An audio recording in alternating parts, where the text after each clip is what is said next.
just wanted to make a short video today about the gear and the drum kit I used to record Anti, the first White Void album.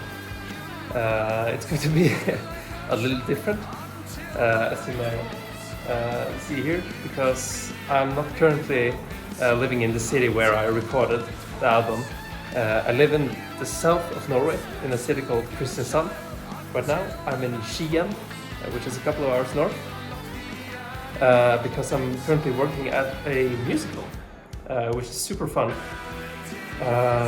Just especially during like this period, the COVID lockdown, I'm super fortunate to have a job to go to. So right now we're standing in the technical room that's going to the hall itself.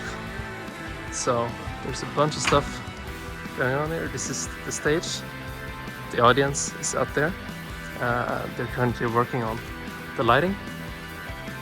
And up here is where I live. This is, you can't see it now. Yeah, you kind of can. This is an iPad just for the 1 trillion sheets of music. You will see a lot of notes and stuff. So for the drum kit itself, I love this. This is a Slingerland. It's a very old school kit. It's from 1979, and it was the toms and the kick was used on about I want to say half of the record itself. Actually kind of as is. So we have a 13, a 14 and a 16, which are huge toms. You can see they are kind of deep, so they are pretty high up, but they sound amazing. Usually I have an 18 as well, but I had to omit it this time because of space.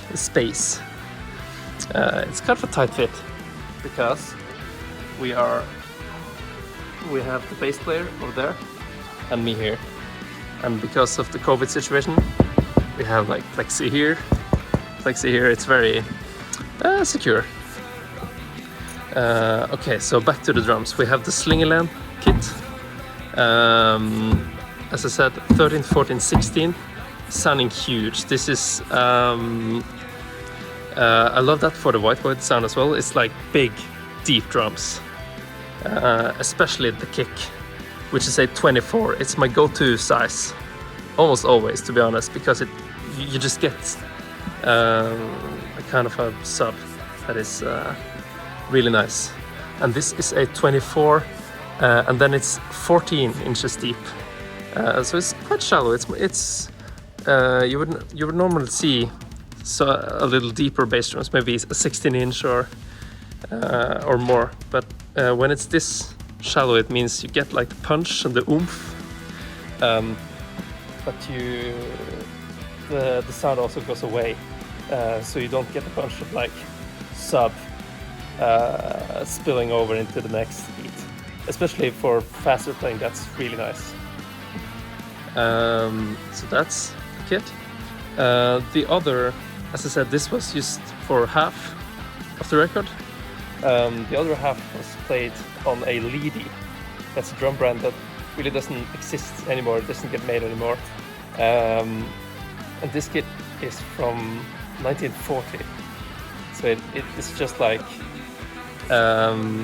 compared to this kit, the other kit is much more, it has these weird noises and it squeaks and it kind of shows its age, but in a cool way.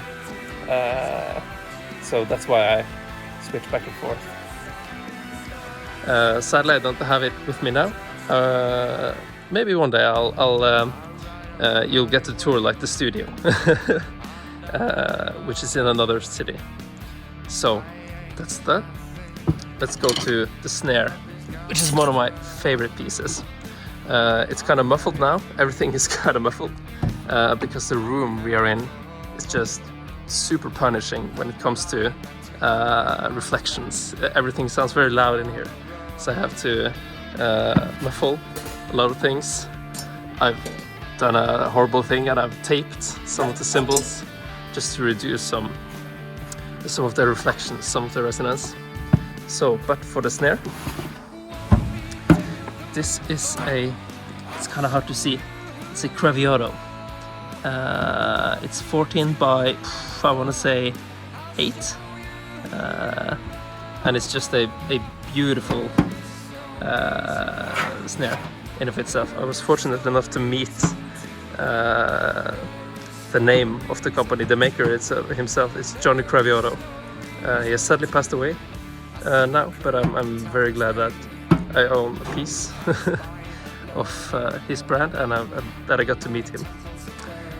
What's so special about this snare itself, it's kind of hard to see, but if you see here, you can almost see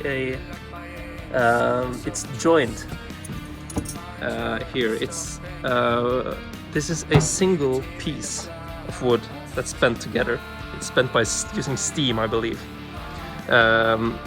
This is very unique because normally drums are made by, or a lot of drums are made by fitting several layers of thin sheets of wood and glue them together, and that's what the technique of these subs. But for this, it's just a thick, pretty thick piece of wood that's just bent together, and it makes the drum really, really responsive. It's very resonant, and it's just super lovely. Also the snares, which you can hear on the White Void record, they're just super broad. I think it's 42 strands or something, so it's very large snares, which again makes it very responsive and very like pushy. It sounds very broad. Use remo heads on all the drums. Really love it, always used it. Will always continue to use this. I use coated heads on everything. I even use it under the toms as well. It's to get like a warm, kind of laid back vintage sound.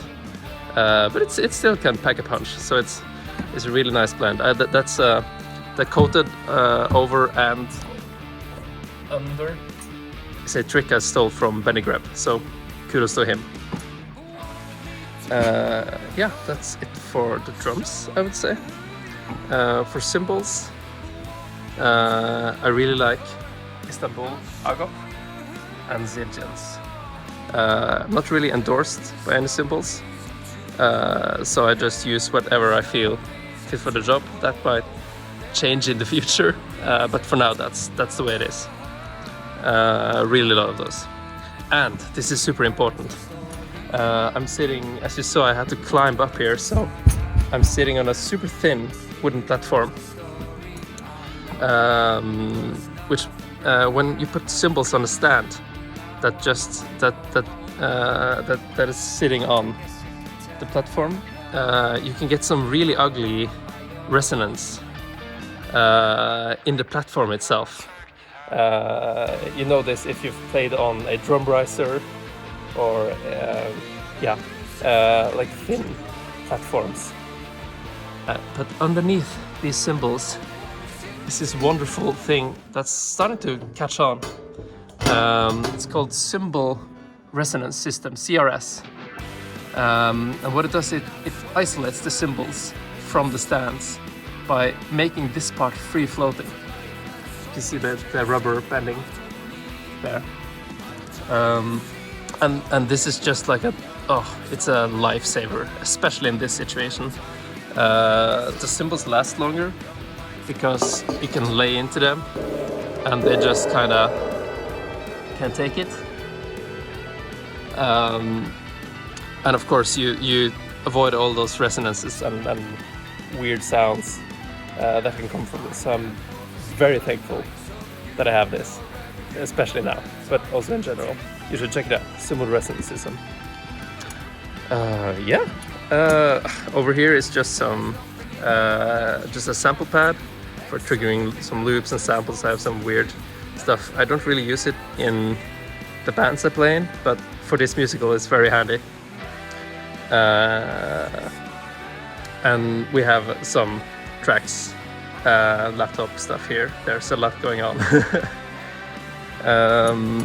This right here is my best friend doing this.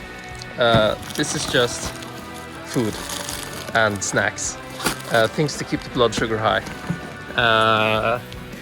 which is just when you work 7-hour days in this and you have to like constantly focus. It's so important to really stay awake, stay sharp. Yeah, we can. Just a last thing. I have some like space station stands here. These are my gig stands, and they look super weird, but they are the lightweight, like the what's it called, Yamaha Crosstown lightweight stands, and they weigh nothing. It's amazing. So it's super useful for gigging, because stands are usually quite heavy, but these are like super lightweight. So it's a back saver. Truly, especially if you like move the gear around a lot. Oh, lastly, I put them down on the floor. I use a range of different sticks and percussion and blah blah blah. Vic sticks, always. The White Void record was tracked with 55As, which is a little heavier than 5As. This is kind of the normal, your first stick ever. It's a Vic Firth 5A. But I've switched to them just to get a little more control. It feels a little bit better now. Yeah, so that's pretty much it. It's a Slingerland / Lidi, Kravioro, Zildjian / Istanbul Agop, Vic Firth, cymbal resonance system, a lot of different accessories, blah blah blah blah blah. And yeah, I think that pretty much sums it up.